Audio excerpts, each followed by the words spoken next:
Welcome to this new series. Chapter 1। ये madam, आपका छोटा ड्रैगन 4.5 साल का हो गया है। प्रस्तावना। 5 साल पहले वह एक अंडा छोड़कर चली गई और कहा, ये वही बेटा है जिसे मैंने आपके लिए जन्म दिया है। जब वह थोड़ा बड़ा हो जाएगा मैं लौट आऊंगी। मोयिन्हे ने सोचा कि वह मजाक कर रही है। कौन जानता था कि कुछ महीनों बाद बेटे ने उस अंडे से जन्म लिया। वह एक सामान्य बच्चे की तरह दिखता था, गोरा और नर्म, फिर भी उसकी पुतलियां सुनहरी पीली थीं, जैसे उनके भीतर एक कभी न बुझने वाली आग जल रही हो। उसके सिर पर 2 चमकदार प्यारी सी छोटी ड्रैगन की सींगें भी थी। मोयिन्हे। पलक झपकते ही 5 साल बीत गए थे। छोटा ड्रैगन पहले ही 4.5 साल का हो चुका था, फिर भी वह पृथ्वी से गायब हो गई थी। वह 3 फीट खोदने पर भी उसे नहीं ढूंढ पाया। मोयिन्हे अपने दिल में तड़प के दर्द को दबा नहीं पाया। उसकी छाती में कसाव महसूस हुआ। वह पूरी तरह से अकेला था। मेरी प्यारी, तुम्हारा छोटा ड्रैगन पहले ही 4.5 साल का हो गया है। तुम कहाँ हो? Dot dot dot dot dot dot 5 साल बाद 2050 2 दिसंबर। आज एक विवाह की घोषणा पूरे इंटरनेट पर फैल गई। 3 अरबपति वारिस अविवाहित। अब खुले तौर पर पतियों की तलाश, कोई पृष्ठभूमि की आवश्यकता नहीं। पहली सबसे मायावी अरबपति वारिस सोन पियानलान, एक शीर्ष मेडिकल स्कूल से स्नातक और सोन ग्रुप की सबसे बड़ी युवा महिला। एक व्यक्ति जितना अधिक उत्कृष्ट होता है, उसके अविवाहित रहने की संभावना उतनी ही अधिक होती है। उसका परिवार चिंता में जल रहा था, विशेष रूप से जोर देकर कहा, हमारे भविष्य के दामाद के लिए हमारी कोई विशेष पृष्ठभूमि की आवश्यकता नहीं है। कृपया आत्मविश्वास और साहस के साथ उसका पीछा करें। नेटिजन्स दंग रह गए, कईयों ने चिल्लाया, मैं करूंगा। उद्धरण चिन्ह। दूसरी, पुरुषों का विवाह करने का सपना देखने वाली आदर्श महिला, ये सियुआन। वह महिला जिससे एक देश में पुरुष सबसे अधिक विवाह करना चाहते हैं। उसका बड़ा भाई मोयिन्हे दुनिया का सबसे अमीर आदमी है और अपनी बहन से बेहद प्यार करता है। जो कोई भी उसका पीछा करने की हिम्मत करता था, उसे बुरी तरह पीटा जाता था, जिससे वे या तो मर जाते थे या अपंग हो जाते थे। उसके परिवार ने विशेष रूप से जोर देकर कहा, मोयिन्हे को हाउस अरेस्ट में रखा गया है। इस सुनहरे अवसर को पकड़ो। उसका पीछा करो, उसका पीछा करो, अभी उसका पीछा करो। उद्धरण चिन्ह। पूरा इंटरनेट पागल हो गया, कोई भी मुझसे प्रतिस्पर्धा करने की कोशिश न करे।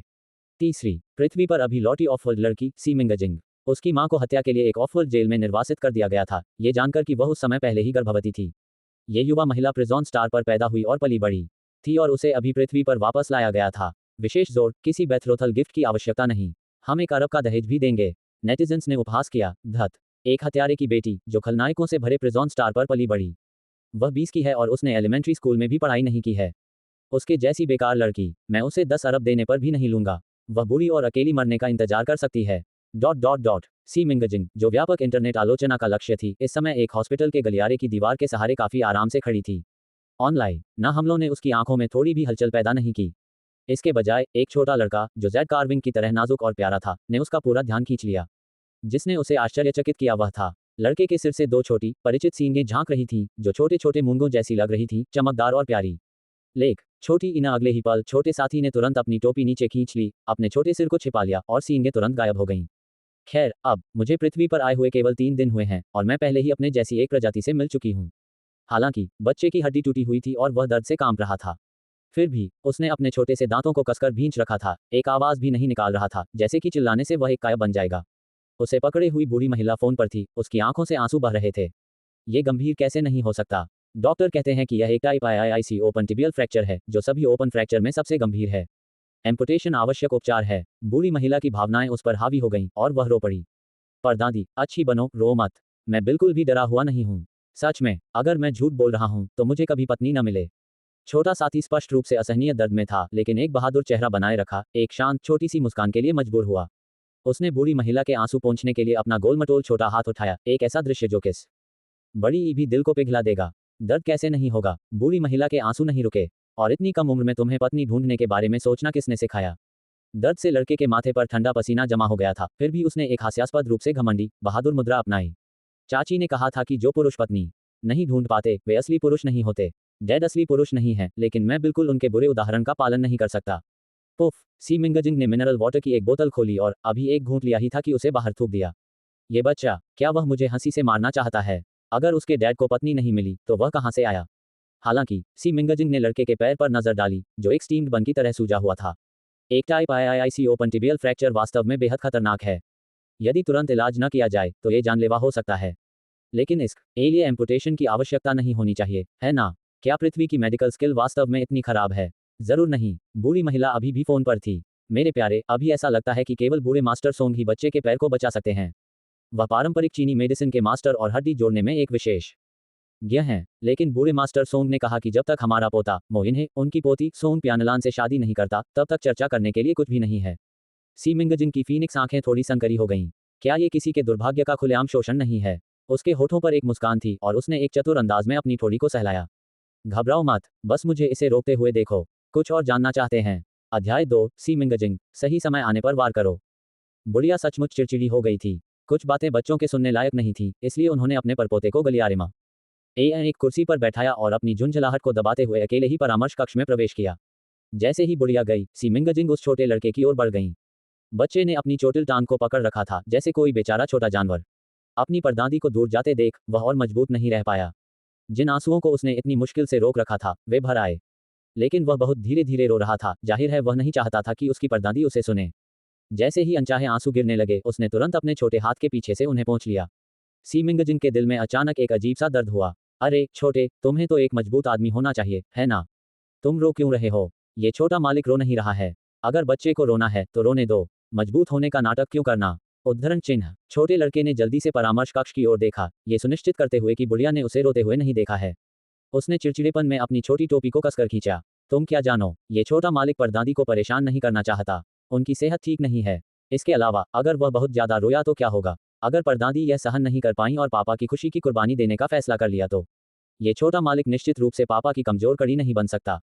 पापा सिर्फ मम्मी के हो सकते हैं। भले ही वह मम्मी से नहीं मिला था, पापा ने कहा था कि वह वापस आएंगी, वह निश्चित रूप से आएंगी। सी मिंगजिंग धीरे से मुस्कुराई, नीचे झुकते हुए। इतने आज्ञाकारी बेटे हो, है ना? उद्धरण चिन्ह। वह उसकी निचली टांग पर लगी चोट को देखने के लिए बैठ गईं। टूटी हुई हड्डी पर सूजन काफी स्पष्ट थी। समय पर इलाज के बिना इससे तीव्र ऊतक क्षय हो सकता था और यहां तक कि जानलेवा भी बन सकता था। हालांकि क्योंकि वे एक ही तरह के थे, उसका शरीर काफी खास होना चाहिए, बिल्कुल उसकी तरह।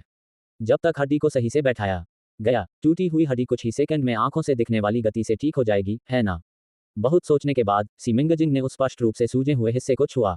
उन्होंने फुसफुसाते हुए पूछा, क्या दर्द हो रहा है? उद्धरण चिन्ह। बहुत दर्द हो रहा है। उसका स्वर उग्र फिर भी बचकाना था, दर्द में भी एक भी आवाज न निकालने के लिए दृढ़ था। फिर भी उसकी आंखों में डर छिपा था और वह पूरी तरह से हताश लग रहा था। तुम कौन हो? अगर तुम मुझे अगवा करने के बारे में सोच रही हो तो मेरा सुझाव है कि तुम यह विचार छोड़ दो। मेरा अब विच्छेदन होने वाला है। अगर तुम मुझे अगवा भी करोगी तो तुम्हें अच्छी कीमत नहीं मिलेगी। मैं खराब माल हूँ। अपने बारे में ऐसे कौन बात करता है? सी मिंगजिंग मजाक में हंस पड़ी, उसे विचलित करने के लिए छेड़ते हुए। भले ही तुम खराब माल हो, इसका मतलब यह नहीं है कि तुम्हें कीमत नहीं मिल सकती। आखिरकार अगर मैं तुम्हें अगवा करके बेचती हूँ तो मुझे एक भी पैसा निवेश नहीं करना पड़ेगा। छोटे लड़के को उम्मीद नहीं थी कि वह वास्तव में किसी मानव तस्कर से मिलेगा। वह तुरंत भड़क गया, उसका चेहरा गुस्से से भरा हुआ था। बुरी औरत, मैं तुम्हें बता रहा हूँ, अगर तुमने मुझे बेचने की हिम्मत की तो मेरे पापा तुम्हें छोड़ेंगे नहीं। उद्धरण चिन्ह। तुम्हारे पापा पर अभी शादी का दबाव है और वह तुम्हारे लिए एक सौतेली मां खोजने वाले हैं। तुम्हारा मेरे द्वारा अगवा होना बेहतर होगा। छोटा लड़का कहना चाहता था कि उसके पापा कभी सहमत नहीं होंगे, लेकिन इससे पहले कि वह कुछ बोल पाता, सी मिंगजिंग ने अचानक उसकी टांग पर सूजी हुई जगह पर मुक्का मार दिया। आह, दर्द हो रहा है, दर्द हो रहा है, दर्द हो रहा है, दर्द हो रहा है, दर्द हो रहा है। एक तीखी, असहनीय, दर्दनाक चीख ने तुरंत पास के अंगरक्षकों को आकर्षित किया। छोटे मालिक, क्या आप ठीक हैं? छोटा लड़का इतने दर्द में था कि वह लगभग बेहोश हो गया। गुस्से से भरी दहाड़ के साथ उसने चिल्लाया, इस बुरी औरत को मेरे लिए मार डालो। अंगरक्षकों ने चारों ओर देखा। छोटे मालिक, आप किसके बारे में बात कर रहे हैं?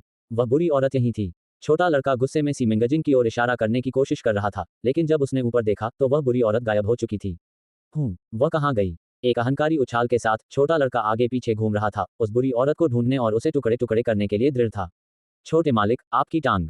वह ठीक हो गई है। अंगरक्षक हैरान था। छोटा मालिक आसानी से चल सकता था। ये कैसे संभव था? डॉक्टरों ने कहा था कि यह इतना गंभीर था कि विच्छेदन आवश्यक था।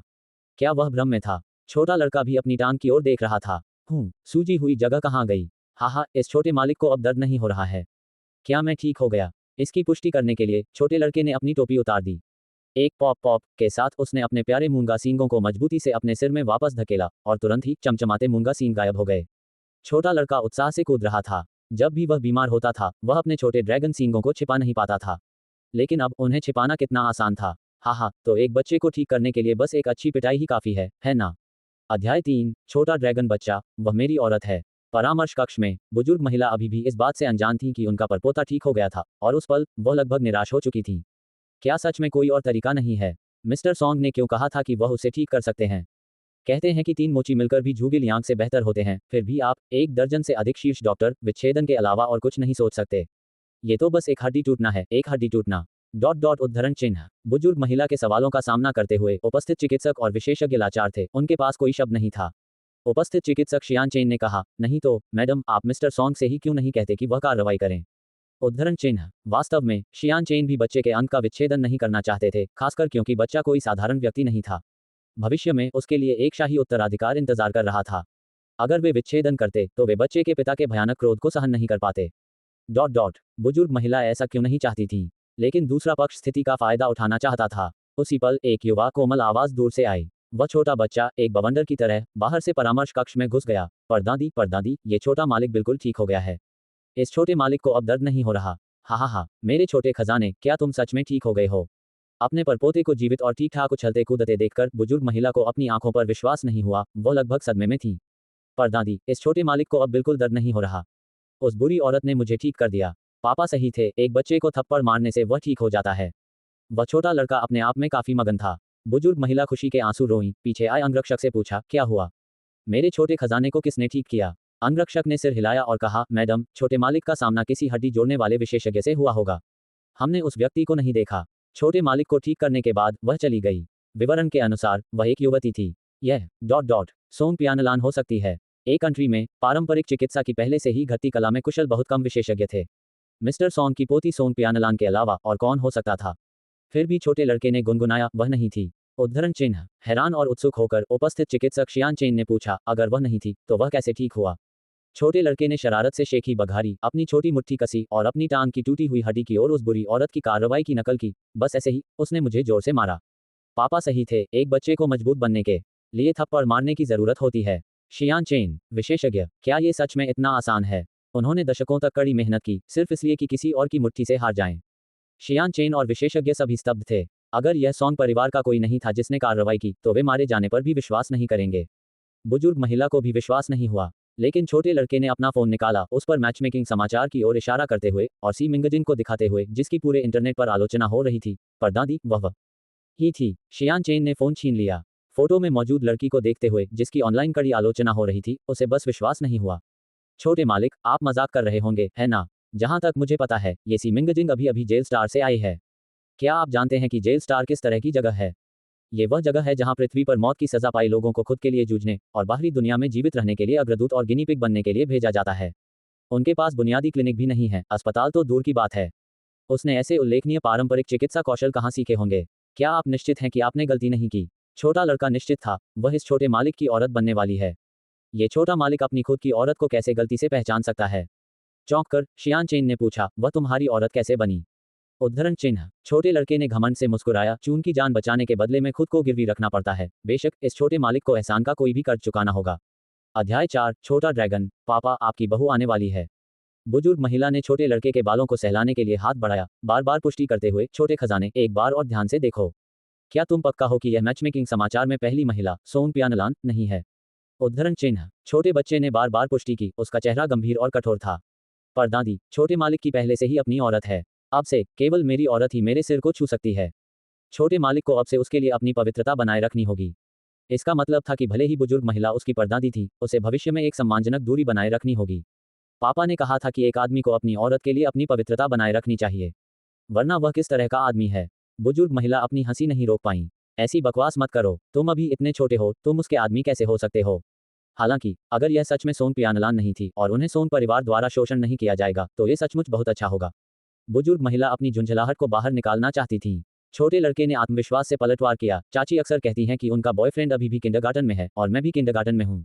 बुजुर्ग महिला हंस पड़ी, उनके पास कहने के लिए कुछ नहीं था।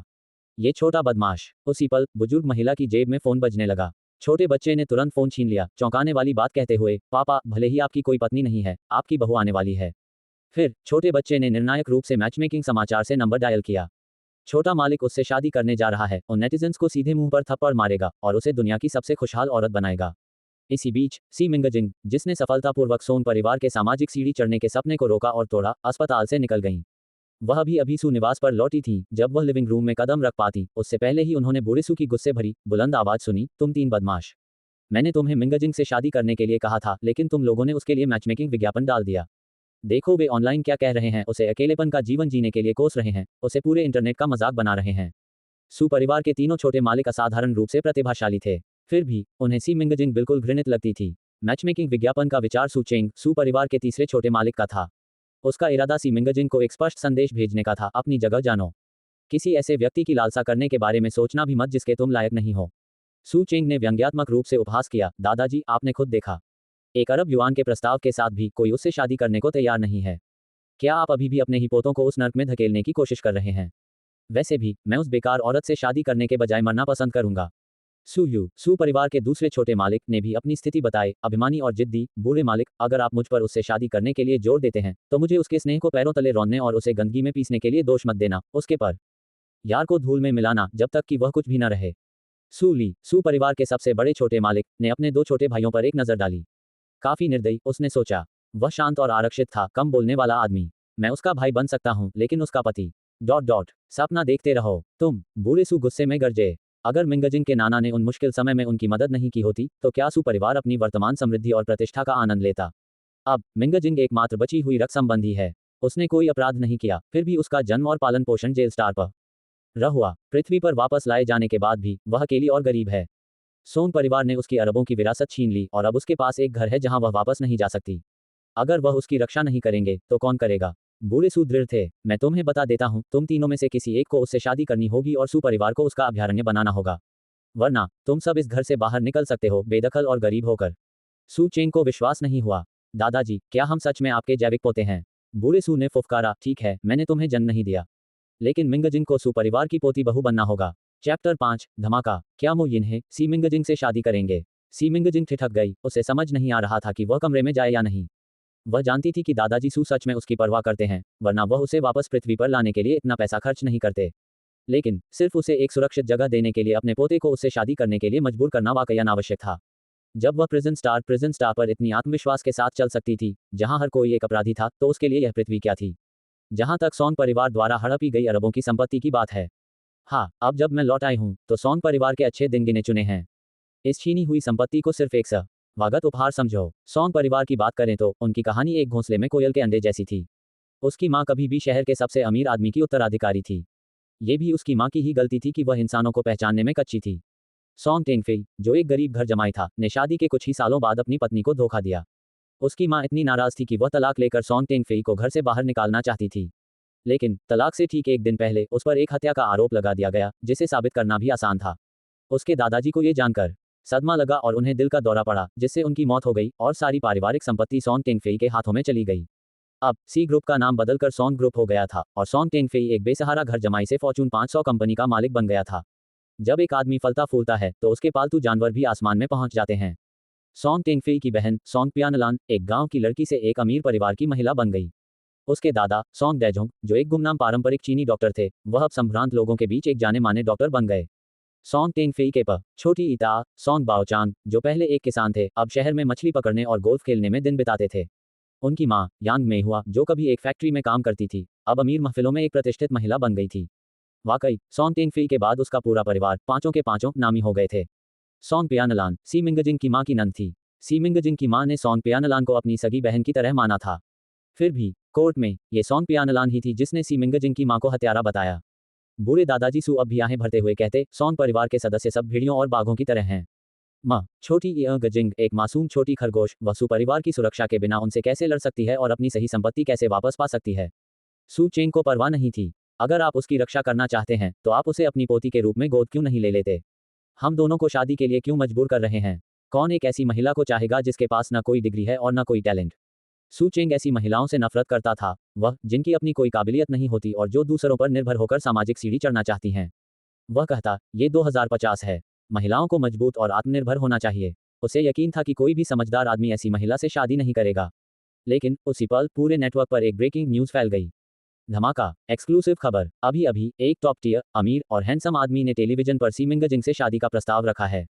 यह कोई और ना बड़ी मो यिन्हे हैं। जब सू चेंग ने यह खबर देखी तो उसकी आंखें बाहर निकलने को हो गईं। ये कौन सा मीडिया था? क्या वे पागल हो गए थे जो ऐसी मजाक वाली खबर छापने की हिम्मत कर रहे थे? मो यिन्हे कौन था? ओह सही, फूड चेन के शिखर पर मौजूद आदमी, एक राष्ट्र का शानदार क्राउन प्रिंस, जो सिर्फ एक के बाद आता था और लाखों लोगों द्वारा पूजा जाता था।